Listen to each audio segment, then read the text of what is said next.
తమ్ముళ్ళు ఇగో ఇయ్యాల కూడా జబర్దస్త్ ముచ్చట్లతోని బరాబర్ టైంకి వచ్చిన. మరి నేను తయారుగా ఉన్నా, మీరు తయారే కదా? ఇంకెందుకు ఆలస్యం, ముందుగా హెడ్లైన్. చీపుర్లకు గిరాకీ పెంచిన లీడర్లు, సచ్చా హైదరాబాద్ కార్యం. గమ్మతి ముచ్చట చెప్పిన ఎంకన్నా, పగలబడి నవ్వుతున్న పబ్లిక్. బీర్ల కోసం రోడెక్కిన తాగుబోతులు, అన్ని బ్రాండ్లు అమ్మాలని డిమాండ్లు.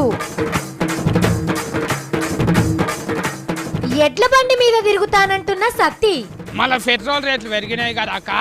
ఏ సోంచి పెద్ద మనిషి అయినా కూడా ఇటు కాడికెళ్ళి బడి కొట్టుకొచ్చుకొని మంచిగా నడిపియాలి, ముద్దుగా ఉంటుంది. ఇక అమెరికా అణుబాంబేస్తే 100 ఏళ్ల దాకా చిన్న గడ్డి పోస కూడా మొలవని జపాన్ దేశం ఇప్పుడు టెక్నాలజీలా నంబరేక్ అయ్యింది.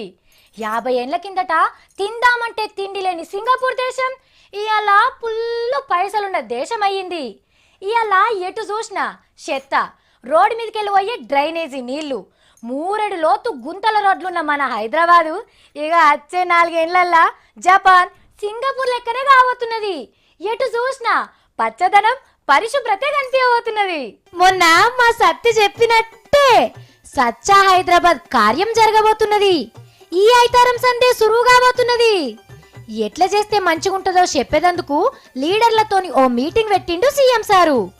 హైదరాబాద్ లా 425 డబ్బాలు గీసి ఒక్కో డబ్బల ఒక్కో లీడర్ని నిలబెట్టింది సర్కారు. అంటే ఆ డబ్బాను సాఫ్ చేసే పని ఆ లీడర్లదే అన్నట్టు. చెత్త చెదారం, మన్ను మసడం ఏది కనబడ్డా ఆ లీడర్కే సీఎం సార్తోని మాట వస్తుంది. కేసీఆర్ సార్ కూడా ఉట్టిగానే ఉండడు, పార్షిగుట్టను గుత్తబట్టిండు. పార్షిగుట్ట సార్ డబ్బా కాబట్టి మల్లె సుక్క లెక్క కాబోతున్నది. లీడర్లు ఎట్లా పనిచేస్తున్నది ప్రచారం చేసుకునేందుకు ఫేస్బుక్ ఖాతాను కూడా ఓపెన్ చేసిండ్రు. దినాం చెత్తూడ్స్టోళ్లను కొందరు షీప్ గా చూస్తారు గాని వాళ్ళంటే సీఎం సారు అట్లా కాదు. చెత్తను ఊడ్చి బయట చేసే వాళ్ళే నాకు దేవుళ్ళు అని చెప్పి మనవి చేస్తా ఉన్నాం. మనను కనిపించిన తల్లిదండ్రులు ఎంత ఇంపార్టెంటో సఫాయి కర్మచారులు కూడా మనం సాల్యూట్ చేయదగిన వాళ్ళు. సచ్చా హైదరాబాద్ కార్యంలోకి దిగుతున్న లీడర్లల్లా ఎంతమంది దేవుళ్ళు అవుతారో చూడాలిగా. ఫంక్షన్ లో పాల్గొనేదానికి నాకు చాలా సంతోషంగా ఉంది అని చెప్పేది అలవాట. కానీ ఈ రోజు అది చెప్పకుండా ఈ కార్యక్రమాలు కాదు, కానీ ఈ పనిలో పాల్గొంటే నాకు ఒక బాధ్యత, నాకు ఒక ఇచ్చిన దానికి నేను ధన్యవాదాలు చెప్పగలను. నిన్న చైనా దేశం పెద్ద మనిషితో దిగిన సెల్ఫీ ఫోటో దునియాలో ఏక్ నంబర్ అట తెలుసా. ఈ ఫోటోను ఇంటర్నెట్ ఇడిచిన జర్రసేపట్లనే 5 లక్షల మంది లైకులు కొట్టి వావ్ సూపర్ అని మోడీ సార్ పనితనాన్ని మెచ్చుకున్నారట. మన ప్రధానమంత్రి మోడీ సారు మంచి ఫోటోగ్రాఫర్ అయ్యేటట్టున్నాడు. సెల్ఫీ ఫోటోలు దింపుట్లా మస్తు ఫేమస్ అవుతున్నాడు. కొత్త కొత్త సెల్ ఫోన్లు కనిపెట్టిన చైనా దేశపోలకే సెల్ఫీ ఫోటోలు ఎట్లా దిగాలో చూపించొచ్చిండు. ఓ గుడికాడ చైనా ప్రధానమంత్రి కేంగ్యాంగ్ తో సెల్ఫీ, యోగా నేర్చుకుంటున్న పిల్లలతోని ఇంకో సెల్ఫీ, కిందికెళ్ళోటి మీదికెళ్ళోటి నిలబడోటి వంగోటి. సెల్ఫీ ఫోటోలు మంచిగా రావాలంటే ఎసొంటి జాగ్రత్తలు తీసుకోవాలో కూడా సారే చెప్తున్నాడు. అసలు సారు సెల్ ఫోన్ వాడుతున్నదే సెల్ఫీ ఫోటోల కోసం ఉన్నట్టున్నది. బయటికి వెళ్ళేటప్పుడు ఫుల్లుగా ఛార్జింగ్ పెట్టి మీటింగ్ అయిపోగానే చేసే పని ఏంటంటే ఏగో గిట్లా టిక్క టిక్క టిక్క టిక్క ఫోటోలు దిగుడు అన్నట్టు. మోడీ సారు చిన్నగున్నప్పుడు షాయిలమ్మి ఫేమస్ అయితే ప్రధాని అయినాక ఫోటోలు దింపుట్ల పేరు పోతున్నాడు. సెల్ఫీలకు బ్రాండ్ అంబాసిడర్ అయ్యేటట్టే ఉన్నాడు అని మోడీ సార్ దొరకకుంటే ఆయన బొమ్మతోని కూడా సెల్ఫీలు దిగుతున్నారు చైనా దేశపోళ్ళు. ఇప్పటిదాకా సారు దిగిన సెల్ఫీ ఫోటోల్ని కడిగిపిచ్చి పెట్టేందుకు 2-3 సెల్ఫీలు కూడా సరిపోవు కావచ్చు. చైనా భారత్ గెట్టు పంచాదిని మోడీ సారు సెల్ఫీతోని సెటిల్ చేస్తున్నట్టున్నాడు. 20 ఏళ్ల పిల్లగాడు అమ్మా నేను ఇవాళ బడికి పోనమ్మా ప్లీజ్ అమ్మా ప్లీజ్ అమ్మా అని లండు చేస్తే ఏమనిపిస్తుంది?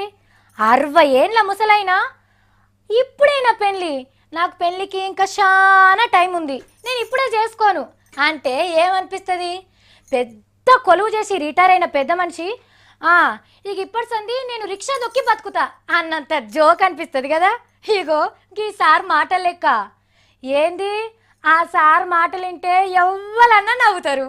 బీజేపీ పెద్ద పువ్వు వెంకయ్య సార్కు రాజకీయాల మీద బుద్ధి తీరిందంతా మళ్ళీ అందరూ కూడా ఎలక్షన్లో నిలబడా అంటున్నారు. మరి రాజకీయాలు అంటే యాస్తకు వచ్చినాయా లేకుంటే బోరు కొట్టినాయా కానీ ఇంత కూడా ఆశ్చర్యం పోతలేరు ఆంధ్ర పబ్లిక్ అయితే. ఎందుకంటే వెనకటికి ఎప్పుడో తప్పితే వెంకయ్య సారు ఎలక్షన్లో నిలబడింది లేదు, పబ్లిక్ గెలిపించింది కూడా లేదు. పబ్లిక్ ఓట్లకు సారు చాలా దూరం ఉంటాడు.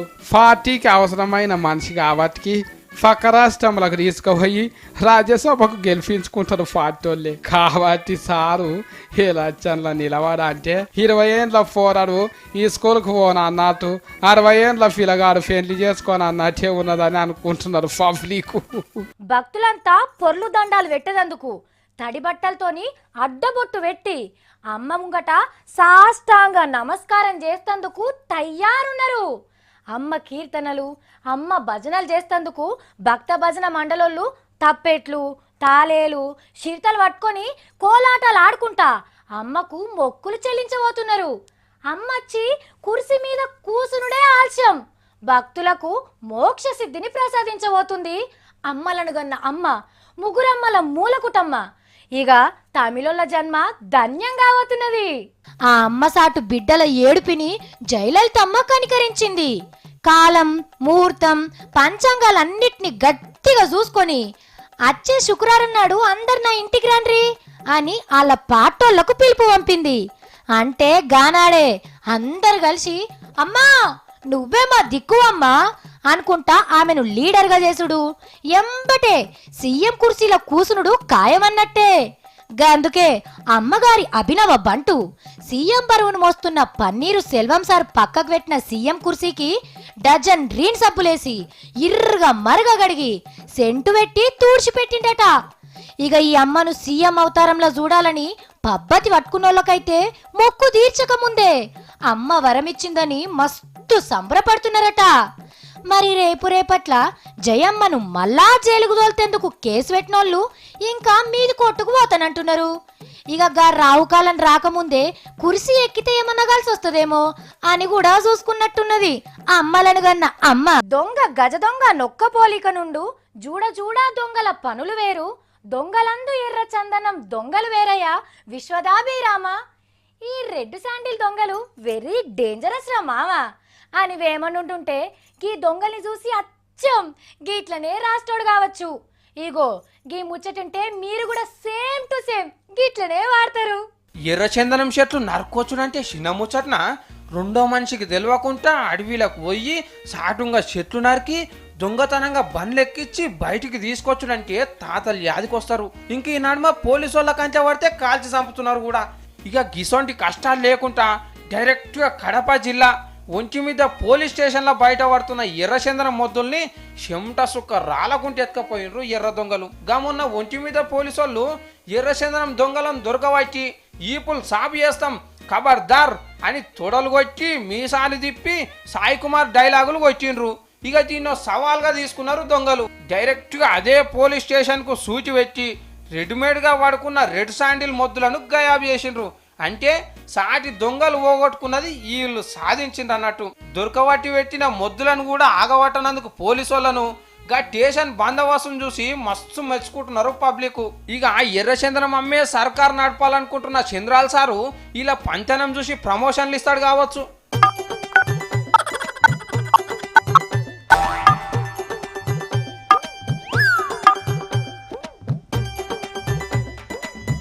అరే ఏడున్నావురా? ఇగో నువ్వు ఏం చేస్తావు అంటే రామగాని లక్ష్మగాని కట్టుకొని జల్దీ రాండి హైదరాబాద్కు. తెల్లార వరకు వస్తా చూడు. మళ్ళీ అరే బండిలో ఒక గడ్డి మోపు వేసుకొని రాండి. ఇదికి వచ్చినాక నేను ట్రాక్టర్తో తెప్పించుకుంటా వేరే గడ్డి కానీ. ఆగో ఎవరితోనో ఫోన్ మాట్లాడతాడు, గడ్డి మోపు అంటాడు, రాముడు లక్ష్మణ్ అంటాడు. సతీ ఓ తమ్మి ఏమో ఏమంటున్నావు ఊళ్ళకెళ్ళి? ఓ సాఫీ చక్క మా ఇంటికాడ రామగారు లక్ష్మగారు అంటాను ఎడ్లు లేవా? మళ్ళీ ఎడ్లతో బండి కట్టుకొని జల్దీ రాండి హైదరాబాద్కు అంట అని శంకర్ గారికి ఫోన్ చేసి చెప్పిన. ఏంది హైదరాబాద్ కు ఎడ్ల బండి ఏమంటున్నావా? ఈ ట్రాఫిక్ లాగానే ఎడ్ల బండి తెచ్చినావు అనుకో, నీ ఎడ్లో దిక్కు, నీ బండి ఇంకో దిక్కు, నువ్వు ఇంకో దిక్కు పోతారు. ఏం కాదు గంట చిన్న గుర్రం బండ్లే తిరుగుతున్నాయి, పెద్ద పెద్ద ఎడ్ల బండ్లు తిరిగాయా? ఇంత తెలియదు అనుకుంటున్నావా అక్క నాకు? నీకు బాగా తెలుసు గాని అయినా గింత సడన్ గా ఎడ్ల బండిని ఎందుకు తెమ్మంటున్నావు? ఏం చేస్తా వాటితో నీడా? పెట్రోల్ రేట్ చూసినావా ఎంత ఫిరమైందో? మళ్ళీ నేను రోజు సంతోష్ గాని బండి మీద ఎక్కువ వస్తుంటిని, ఇద్దరం సగం సగం పెట్రోల్ పోసుకొని వస్తుంటిమి కదా. మళ్ళీ ఇప్పుడు ఫిరమైందంట అని 1000 రూపాయలు ఎక్కువ అడుగుతున్నాడు. ఏంది నువ్వు సంతోష్ బండి మీద షేరింగ్ లేస్తున్నావా? ఈ స్టీరింగ్ మీద ఎందుకు ఎక్కుతాక నేను? వెనక సీట్ మీద గంత జాగున్నాగా వెనక సీట్ మీద కూర్చొని వస్తున్నా, మళ్ళీ నాకు బండి నడపరాదు కదా. అయితే పెట్రోల్ రేట్ పెరిగిందని నిన్ను 1000 రూపాయలు ఎక్కువ అడుగుతున్నాడా సంతు? అందుకే నేను చెప్పినాక నీ బండి ఎద్దు ఏమవుతురా నాయనా, నా తాను ఎద్ద బండి ఉన్నది నేను తెప్పించుకుంటాను అని చెప్పిన. దానికి పెట్రోల్ వద్దు ఏమవుతు, ఏడాదికి ఒక పారి కందెనేసి దాని వేస్తే అయిపోయాయి. మరి ఎడ్ల బండిని తెస్తావు సరే, ఎడ్ల నీడ కట్టేస్తావు. పెట్రోల్ పంప్ కాడ అయితే మస్తు జాగుంటది, గానే కట్టేస్తా మా పట్టి ఇట్లా. మరి మేతేడికెళ్ళి పెడతావు? సినిమా పోస్టర్ తిన పెడతావా? ఇగో నాకు గాయంతో కూడా తెలియదు అక్క. కేసీఆర్ సార్ వాళ్ళ ఆఫీస్ ముంగట మస్తు జాగున్నది, ఆడ అట్లకెళ్ళి మొత్తం తిరుక్కుంటా మేపుతా, మళ్ళీ పక్క పొంటే వాగున్నది, ఆ వాగులో నీళ్లు తాపుతా, ఆనే తింటదా ఆనే వంటది. మళ్ళా ఇగో మా సెంట్రల్ సార్ వాళ్ళ ఆఫీస్ ముంగట మస్తు జాగుంటది, కేబీల పార్క్ అంటాను ఉంటది కదా, ఇక్కడ గడ్డం పెట్టుకుంటా. వామ్మో, పెట్రోల్ రేట్లు పెరిగినాయని గీ తీర్ల పిలాన్ లేస్తున్నావా తమ్ముడా?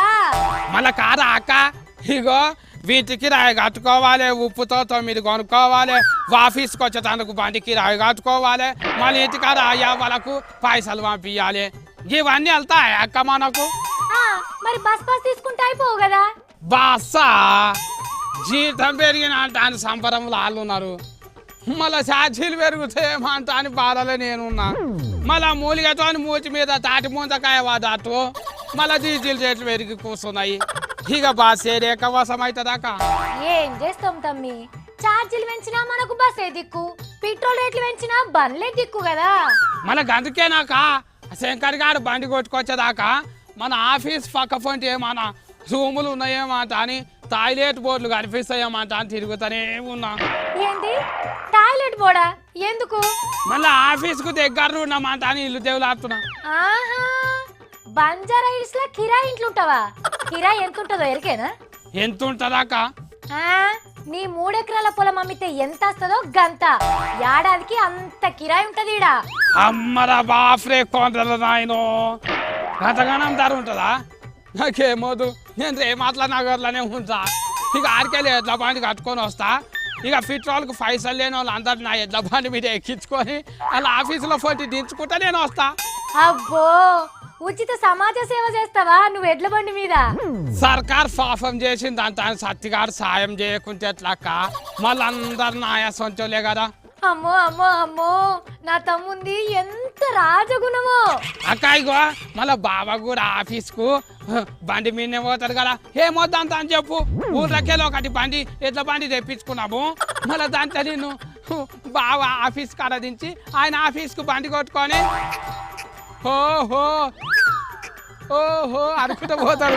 అమ్మో, ఏంది నన్ను మీ బావను కూడా ఎడ్ల బండి మీద రమ్మంటావా? మంచిగా ఉన్న తమ్మి నీ కథ. ఇంకా పోపు సైకిల్ మీద రావద్దా? సైకిల్ అయితే తొక్కాలే, మళ్ళీ ఎంతకాలం ముట్టనే పంప్చర్ అయిపోతుంది, మళ్ళీ ఇక గెత్తులు గెత్తులు మళ్ళీ గద్దలు గుంతల కార అయితే తొక్కి తొక్కి ఆయన తయాసం అవుతుంది అక్క.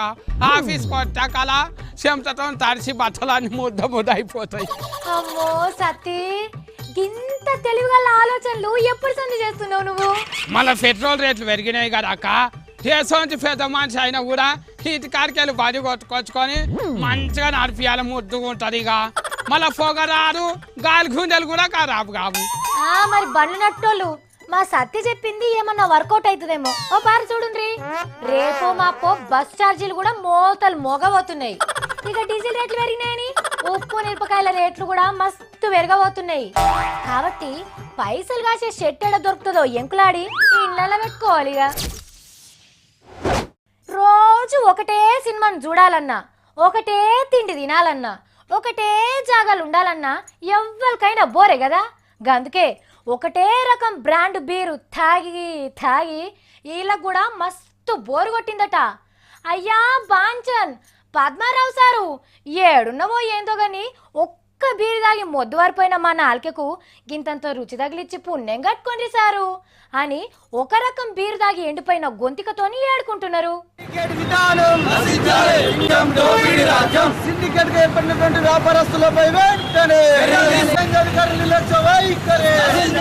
అర్థమైందా కాదేదా? లొల్లి ఏం తెలిసిందో ఏందో గంత మంచి ముచ్చట. ఇగో నేను చెప్తా వివరంగా ఇనుంది.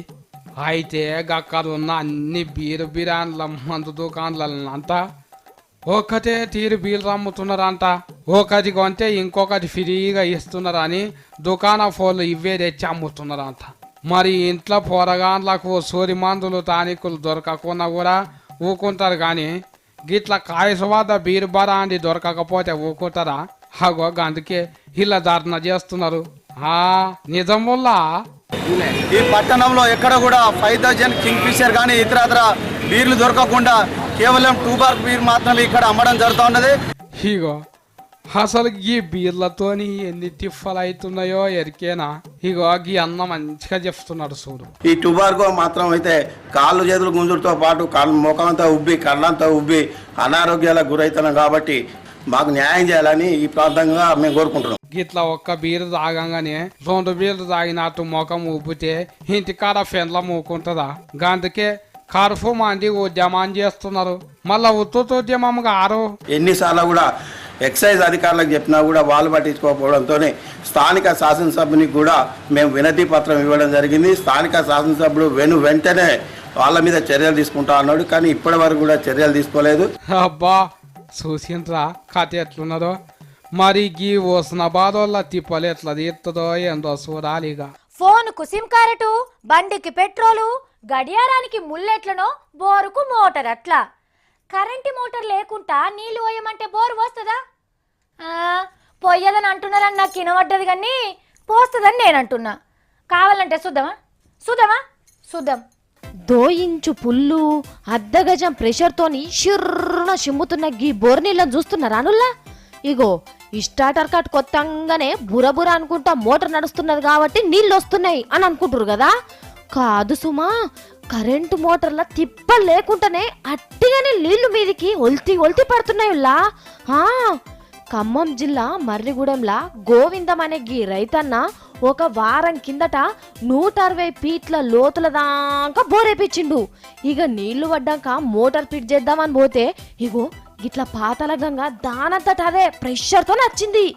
ఇక ఒక్కొక్కరు 1000 ఫీట్ల లోతుల దాకా తవ్విపించినా బోర్లలా నీళ్లు చక్కగా పడతనే లేవు. మరి గీ బోరు మోటార్ లేకుంటేనే ఎట్లా పోస్తున్నదో ఏందో ఎవ్వలకు సమజైతలేదు. చీపుర్లకు గిరాకీ పెంచిన లీడర్లు, సచ్చ హైదరాబాద్ కార్యం. గమ్మతి ముచ్చట చెప్పిన ఎంకన్నా, పగలబడి నవ్వుతున్న పబ్లిక్, బీర్ల కోసం రోడెక్కిన తాగుబోతులు, అన్ని బ్రాండ్లు అమ్మాలని డిమాండ్లు, ఎడ్ల బండి మీద తిరుగుతానంటున్న సత్తి. మళ్ళీ పెట్రోల్ రేట్లు పెరిగినాయి కదా అక్క. ఏ సొంత పెద్ద మనిషి అయినా కూడా ఇటు కాడికెళ్ళి బడి కొట్టుకొచ్చుకొని మంచిగా నడిపియాలి, ముట్టుగా ఉంటుంది. ఇక చూసింది కదా ఇక గివి ఇలా నేను పట్టుకొచ్చిన 3 మార్ ముచ్చట్లు. మళ్ళీ 3 మార్ వార్తలలో కలుద్దాం. అప్పటిదాకా చూస్తూనే ఉండండి V6.